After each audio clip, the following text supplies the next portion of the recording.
Toby Foster, bigger at breakfast on the BBC. More on this claim that South Yorkshire will be one of the hardest hit areas when the government scraps educational maintenance allowance.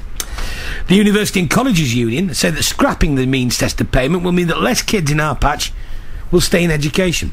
Earlier on I spoke to Barry Lovejoy, who's the head of further education there. We're talking here about well over 500,000 people can be affected here, and these are talking about people with incomes from their families of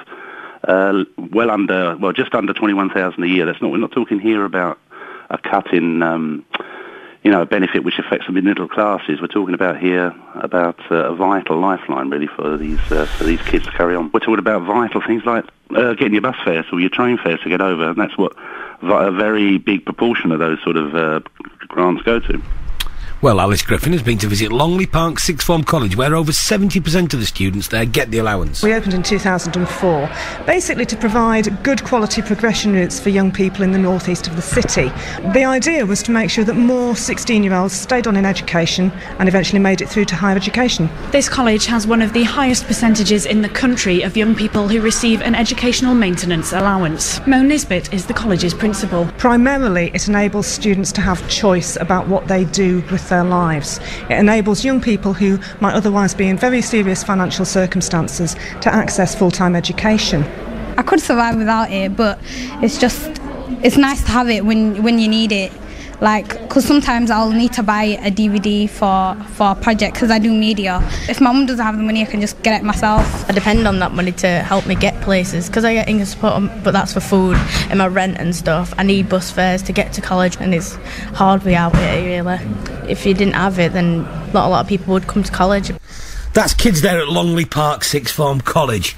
Earlier on, I spoke to Harrison Carter. He's the Sheffield member of the UK Youth Parliament. I think, first of all, EMA provides for many teenagers an opportunity to get to education and to get to school. People use their EMA to money for the buses, money for lunch, money for stationery, and I think scrapping the EMA, there's a risk that we're denying young people an opportunity to get to educational establishments and to have a prospect to go to university. Now, the Department of Education says that it's done research which shows it wouldn't put kids off staying in education. Do you agree with that? Well, I don't agree with that because actual sort of first-hand experience in talking to young people in Sheffield and far and wide, they're saying that it will stop them from going to school. It will stop them from being able to catch that bus, being able to buy that stationery. And actually, sort of last year, during the general election, the government, or Michael Gove, who's now the Secretary of State for Education, promised that EMA would remain as a vital source of money for young people who come from poorer backgrounds, and actually that's not happened now.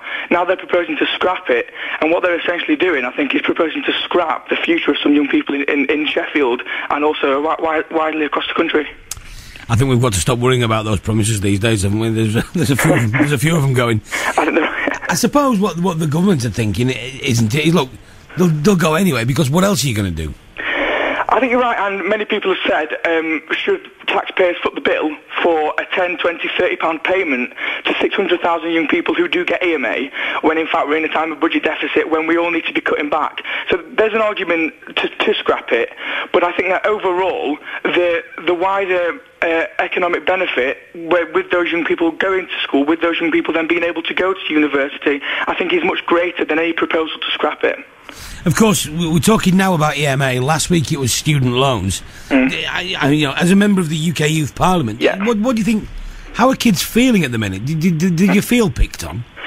I think, I mean, what has happened, I think, young people have always had this disillusionment with politics, and I think what's actually happened now is that that's getting even worse, and I think many people are now not beginning to trust the system, because what seems to be happening is a disproportionate attack, basically, on young people, I think. I think with the student loans, that's denying a lot of people an opportunity. With the scrapping of EMA, that's also denying a lot of people an opportunity, and what we really need to be doing is encouraging more people to go to university and encouraging more people to go to other educational establishments, and those money, or that kind of money incentive, allows people to do that, and without it people won't go. That's Harrison Carter there from the UK Youth Parliament, talking about the government scrapping the educational maintenance allowance.